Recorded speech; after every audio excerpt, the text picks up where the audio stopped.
8 तारीख को जिन्होंने कॉल दी थी वो खुद गुड़िया उड़ा रहे थे, खुद गुड़िया उड़ा रहे थे। रीमा खान मैं तो हो गया के साथ गुड़िया उड़ा रहे थे। मेरा और जो साहब थे, मैं कानूनी पहलू पर कवर करने के लिए बैठा हूं, मैं किसी को डिफेंड नहीं कर रहा, लेकिन जो बुनियादी हकूक के खिलाफ बात होगी उस पर मैं वो तो हम कह रहे हैं, वो मैं कमेंट ये बुनियादी हकूक के, यानी एक मजलूम इमरान खान मजलूम है, अगर मजलूम है इमरान खान मजबूर है। देखिए उसके जो हकूक है एक कन्विक्ट मुजरिम के तौर पर उनको डिनाई किया जा रहा है बजाहिर, तो ये उसके लिए हमें आवाज उठानी चाहिए, एक मजलूम के लिए, एक मजबूर के लिए, एक महजूर के लिए। देखिए मेरी बात सुने पाशा साहब, मेरी बात सुने।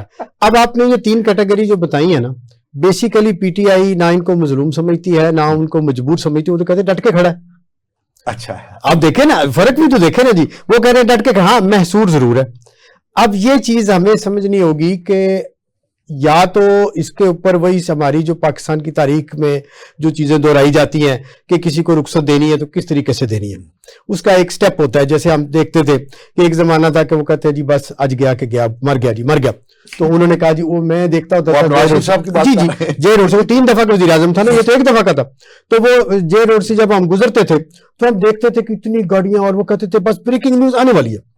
अच्छा जी, अब वो चले गए तो उन्होंने कहा जी सारी रिपोर्टें गलत थी। अच्छा, वैसे आप अब ये मौजूदा उस दौर में नवाज शरीफ ने कभी ये मुतालबा नहीं किया, हाँ जी मुझे बाहर भेजा, मेरा नहीं कि मुझे बाहर भेजें या मेरा मुआलिज शामिल हो। ये देखो हुकूमत के मुआलिजों ने ये फैसला किया, उन्होंने फैसला किया था, लेकिन उन्होंने कहा था कि मेरा डॉक्टर आए, डॉक्टर तो आ गए थे उनके जो थे, लेकिन वो जाहिर है वो तो एक जनरल प्रैक्टिशनर थे जो डॉक्टर थे।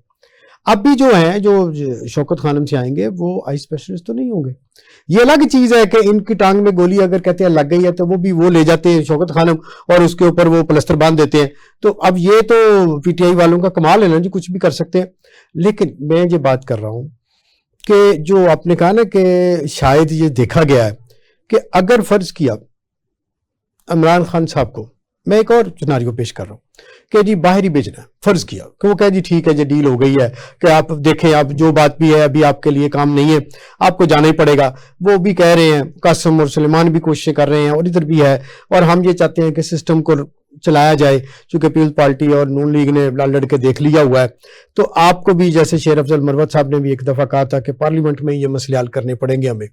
तो ये सारी सूरत हाल को अगर देखते हुए अगर थिंक टैंक ने कहीं ये फैसला किया है कि इमरान खान साहब को रुखसत दी जाए, बाहर भेज दिया जाए या बनी गाला में चले जाएं और वो जरा बिल्कुल सुकूत अख्तियार करें, तो फिर ये उसके मुख्तलिफ स्टेप्स हैं।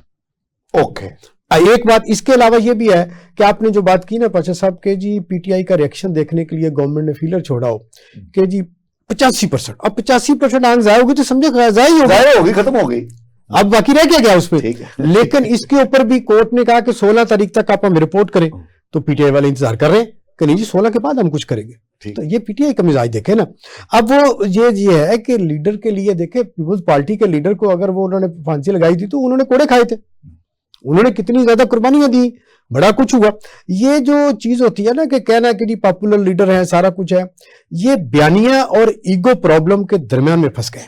ओके, कि इतना कुछ जाहिर है, लोग हमारे बुजुर्ग कहते होते थे कि कभी भी ऐसी बात ना निकालो जिसको बाद में अपने सामने आ जाए तो मुश्किल हो जाए। और ये सारी बातें ये वही मुकाफात अमल साहब जो खुद कहा करते ये मुकाफात अमल उनके सामने आ गई, नुमान साहब एग्री नहीं कर रहे आप। नहीं वो ठीक है, मैं उनकी राय का एहतराम करता हूं, इसमें कोई शक नहीं है। देखे अगर 2 वकील बैठे हो तो दूसरा वकील उसके हक में थोड़ी बोलेगा। ये हम बैठे हैं, 2 वकील तो नहीं है, नुमान साहब करना है।